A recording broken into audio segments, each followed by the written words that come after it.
Sir सबसे पहले आप अपना परिचय दीजिए। मैं प्रोफेसर विश्वंभर सिंह, नाक कान गला विभाग, काशी हिंदू विश्वविद्यालय से। सर काशी हिंदू विश्वविद्यालय के KN उड़प्पा सभागार में 2 दिवसीय कार्यशाला चल रही है, सारी बातों पर प्रकाश डालिए।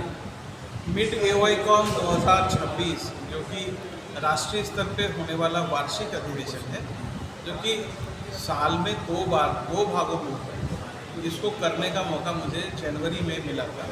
जनवरी में इसकी मीटिंग हुई और हम लोगों ने निर्णय किया कि इसको हम जून में काशी में करेंगे। इसमें लगभग 60 विशेषज्ञ जो कि बिल्कुल विशिष्ट है अपने क्षेत्रों में, उनका आना हुआ और उन्होंने यहाँ पर लोगों को ट्रेनिंग भी दी, उनको सिखाया भी और अपने एक्सपीरियंसेस को शेयर किया, ताकि यहाँ आने वाले अन्य प्रतिभागी जो लगभग 180 की संख्या में हैं, उनका फ़ायदा हो सके।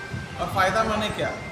फ़ायदा माने डॉक्टर को फ़ायदा होने का मतलब है मरीज को लाभ। सर 2 दिवसीय कार्यशाला में कहाँ से डॉक्टर साहब यहाँ उपस्थित हुए हैं?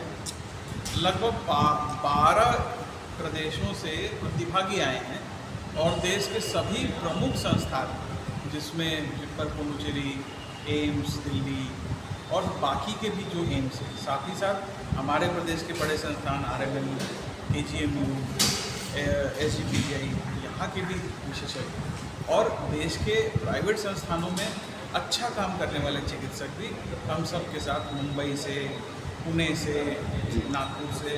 किन मुख्य बिंदुओं पर डिस्कशन रहा?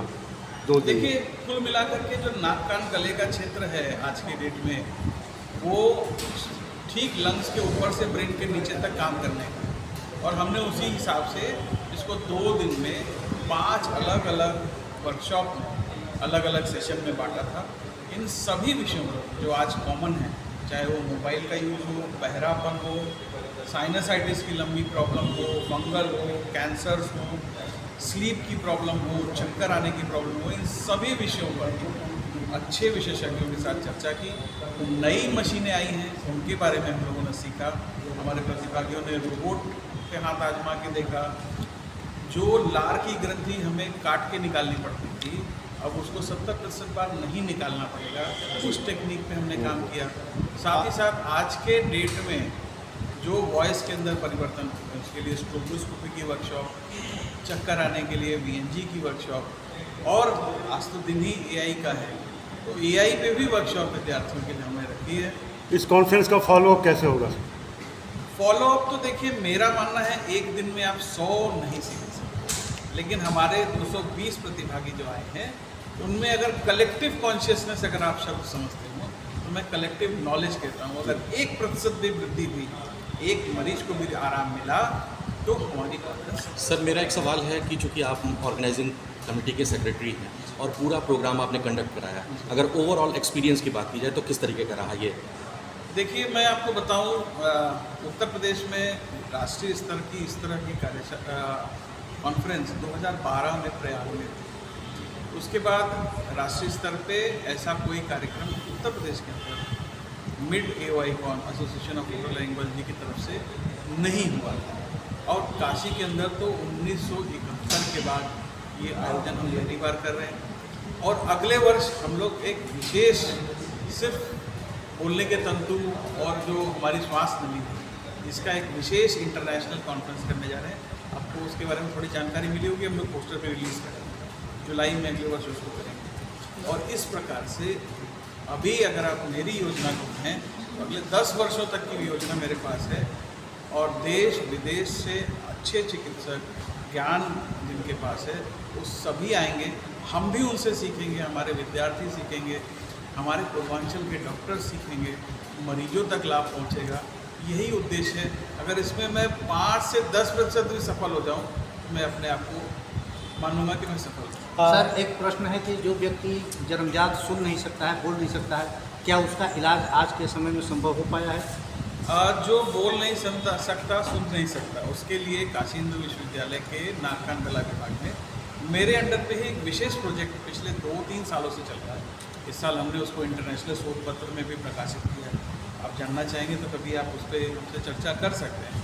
ऐसे लगभग 1000 बच्चों को हमने स्क्रीन किया, जिनके बारे में पता ही नहीं था कि बोल सकते हैं कि नहीं सकते। 72 घंटे के अंदर हमने जानकारी निकाल ली कि वो बोल सकते हैं कि नहीं, सुन सकते हैं कि नहीं सुन सकते। अच्छा, जो सुन नहीं सकता बचपन में पैदा होने से, वो बोल नहीं सकता, ये पक्का है। तो ऐसे लगभग 1000 में करीब 4 से 5 बच्चे पैदा होते ही हैं जो सुन नहीं सकते, तो बोल नहीं सकते। तो उसका इलाज यहाँ संभव है। हमारे अंडर में, डॉक्टर राजेश के अंडर में, डॉक्टर अग्रवाल के अंडर में, डॉक्टर शिवा के अंडर में हम सभी कॉक्लियर इम्प्लांट्स करते हैं और अभी अपने विभाग में लगभग 300 से ज़्यादा इम्प्लांट हो चुके हैं और हम सभी उसमें, मैं तो कहूँगा 99% सक्सेसफुल हैं। 1-2 केसेस ऐसे हुए, वो कहीं भी होते हैं, जो इनको बॉडी को सूट नहीं करता या उनकी एज ज़्यादा हो जाती है, तो बाकी लेकिन आउटपुट बहुत अच्छा है। तो सर कोई उम्र होगा जो निर्धारित होगा कि इतने साल के अंदर में उसका इलाज हो जाएगा, नहीं उसके बाद नहीं हो पाएगा? ऐसा देखिए, सामान्यतः हम लोग मानते हैं 5 से 7 साल तक कर लेना चाहिए और करने को 6 महीने की उम्र में करना सबसे परफेक्ट है। 3 महीने तक भी लोग कह रहे हैं, लेकिन भारत में एक मोटा मोटी 10 महीने का मान के हम लोग चलते हैं कि इस पर हो जाए तो अच्छा है, लेकिन सामान्यतः बच्चे उस तक पहुंच नहीं पाते। डॉक्टर साहब, युवा पीढ़ी के डॉक्टर्स को क्या संदेश होगा? युवा पीढ़ी के डॉक्टर्स को मेरा यही संदेश होगा कि हमारा जो काम है चिकित्सकीय काम, वो वास्तविकता में एक सीरियस काम है और मरीजों के प्रति है, उनका दर्द कम करने के लिए है, उनका जीवन स्तर बढ़ाने के लिए है, उनका जीवन बचाने के लिए है। तो हम सभी अपने जीवन में इसी काम के लिए इसमें आए हैं। तो रोज़ कम से कम एक नया काम हम सीखें, करें और हम सब आगे बढ़ें, यही मेरी बहुत बहुत धन्यवाद सर।